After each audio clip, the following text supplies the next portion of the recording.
think the thing that is, most encouraging for France at this moment in time is the fact that you've got this togetherness. The sort of ego trip that Mbappe was on during the Euros seems to be in the past. He had a really difficult relationship with Giroud during that tournament. There's absolutely none of that now. They look like they're getting on really well, and that chemistry is suddenly flowing. I mean, if I had to pick out a few players to really praise, aside from Giroud and Mbappe, definitely Lloris, Rabiot, Hernandez, and Griezmann. Absolutely. Definitely, and there's some people happy because he predicted both teams to score, so that's great to know. Listen, guys, to be honest, I think that this French team, they was just cruising. I mean, they pushed higher or stronger when they needed. They were just seeing how Poland was going to behave. Poland behaved the way that we were all expecting. Just sitting on the bar, wait and see if we can send some balls to the players up front. Lewandowski was a little bit disappeared. Zielinski a couple of times, but not much. And at the end, it was about when Mbappe is going to score, or when Dembele is going to score, or when Griezmann is going to score. And I'm totally with you, JJ. Griezmann is being outstanding once again. He's doing everything right. First touch, 2 touches, defending, attacking, in midfield, assisting, is everywhere when he has to be. And I think that's very important to understand that this is a player who was a key player in the previous tournament, a player who needed to show his name every single time, that he struggled during the whole season at Atletico Madrid because he couldn't play for more than 30 minutes. And then everything changed, and he started feeling once again that player, the player we all know. He's just such an amazing player. I enjoyed today once again playing, even though that he wasn't very close to the box many times. He was just understanding that his role is not anymore to try to assist, to get closer to the box, because you go Mbappe, you go Giroud, you go Dembele, players who you know that if you bring the ball to them, they're going to do the job. And you need to be where you have to be. Stopping the counterattack, having the ball, helping on the build-up. We've seen him dropping down and grabbing the ball. And together with Rabiot, both players have understood that those are the main players at the moment. And for me, of course, Mbappe scoring goals and beating Cash, that I think that today was quite decent, even though the Mbappe in the first half was killing him every single time on 1v1. But I think that he did also a pretty good job trying to stop the player. But it was about time that Mbappe grabbed the ball and started scoring goals. So, yeah, top display. I think that we haven't seen yet the best of this French team. And we'll see if they can manage to bring it up, because they're going to need it. Man, I love you guys, man. I'm telling you, I really do love you guys. And for all the fans listening, this is top stuff you're getting, because great minds think alike, as they say. I'm just going to make points, Ian. People use the word superstar way too easily these days. Mbappe is a superstar. That's what superstars do. The big stage, the big moments, they take it. And like JJ said, you did worry about his fitness, walking back at one point. But when that moment came, he took it. That is why Mbappe is considered a superstar. I said it before. He is the best player in world football for me right now. There's no one that can do what he does in world football. He is the best player in world football. I agree with Lucho. We haven't seen the best of France. I think against England is when we're going to see the best of France, because I think today's game, there's a bit of arrogance. And I say that because I've sat in with dressing rooms with French players. I know how they are and the mentality and what they think. Against England is when we're going to see the best of them.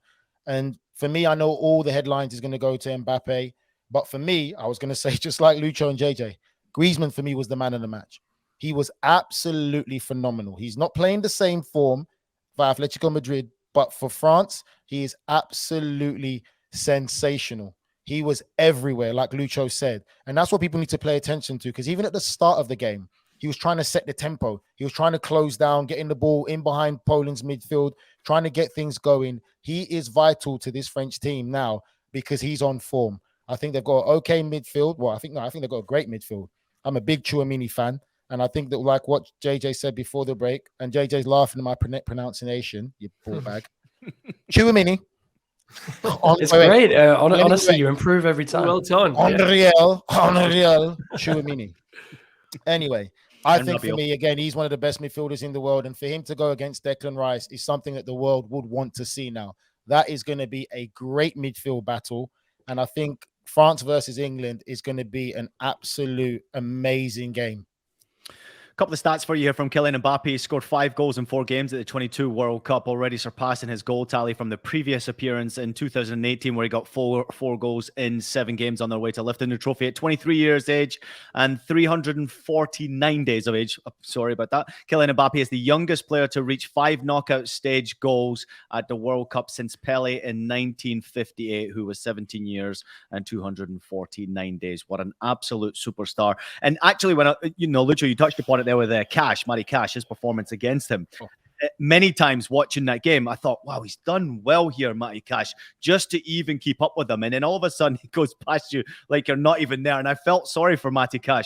I remember one time, and I can only put myself in this position, being a fullback when you're playing against some great players who just are on their game. I remember one time playing against Lucas Podolski.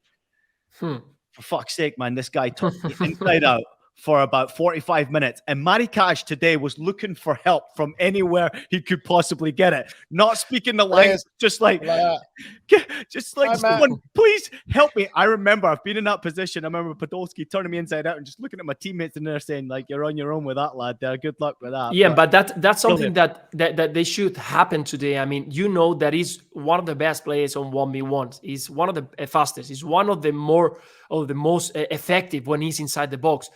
Why, when he was grabbing the ball, and that's the first thing that's Amaya you need to think. Who are the main strength of this French side? Mbappe on one side and Dembele. Every single time that one of those players, that you have to try and do a 2v1 situation with them. Every single time, trying to not allow them to be one-on-one with any kind of player. And Cash was many times alone against him. What are you going to do? Of course, on speed, maybe you can try to do, or if he's close enough, you can put your body against him and try to stop him. But in the moment that he's got 2 meters, you're done. I mean, there is no chance. There is no player on these days that can stop him. And no one. I mean, no one. And if you give him 2 meters to face you, you are done. So I don't know why there was no more help, no backhand. I'll tell you why, Lucho. Because Kamil Glik looked like he's put on about 25 pounds and he was too slow in getting over there to help out Matty Cash. He was like a truck trying to get over there and blown out of his arse, man.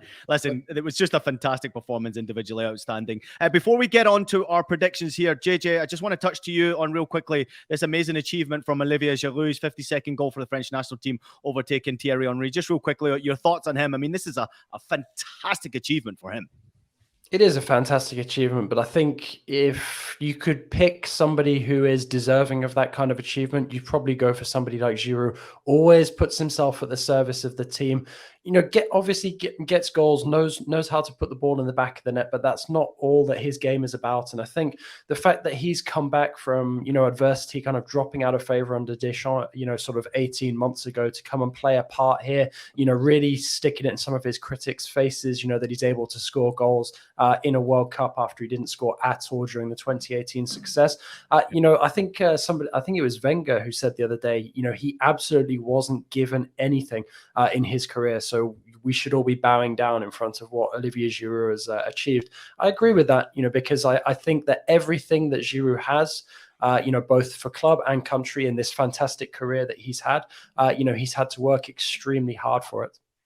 Olivier Giroud, at 36 years old and 65 days, has become the oldest goal scorer in the knockout stages of a World Cup since Roger Milla did it in 1990 round of 16 game against Colombia. He was 38 years old, and that is 10 years younger than Nigel Reo-Coker.